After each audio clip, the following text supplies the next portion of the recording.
రూపకల్పన. తుమ్మెదలు పెద్దగా మరియు బొద్దుగా ఉంటాయి. వాటి శరీరంపై దట్టమైన నల్లటి మరియు పసుపు లేదా తెలుపు, నారింజ రంగుల వెంట్రుకలు ఉంటాయి. ఈ దట్టమైన వెంట్రుకలు వాటిని చల్లని వాతావరణంలో వెచ్చగా ఉంచడానికి సహాయపడతాయి. అవి తేనెటీగల కంటే పెద్దగా మరియు మరింత రోమాలుగా కనిపిస్తాయి. గూడు. తుమ్మెదలు భూమిలో, గడ్డి దిబ్బలలో లేదా ఇతర ఆశ్రయాలలో చిన్న గూడులను నిర్మిస్తాయి. వాటి గూడులు తేనెటీగల తేనె పట్టులంత సంక్లిష్టంగా ఉండవు. అవి మైనం మరియు పుప్పొడితో తయారు చేయబడిన చిన్న గదులను కలిగి ఉంటాయి. వీటిలో అవి తమ లార్వాలను పెంచుతాయి మరియు కొద్ది మొత్తంలో ఆహారాన్ని నిల్వ చేస్తాయి. కాబట్టి తుమ్మెదలు తేనెటీగలు మరియు కందిరీగలతో కొన్ని సారూప్యతలు కలిగి ఉన్నప్పటికీ, వాటి సామాజిక నిర్మాణం, పరిమాణం, రూపం మరియు గూడు నిర్మించే విధానంలో ప్రత్యేకమైన లక్షణాలను కలిగి ఉంటాయి.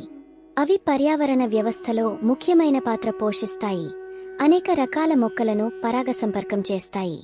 మన ఛానల్కు మరీ తక్కువ సబ్స్క్రైబర్స్ ఉన్నారు. దయచేసి సబ్స్క్రైబ్ చేయండి.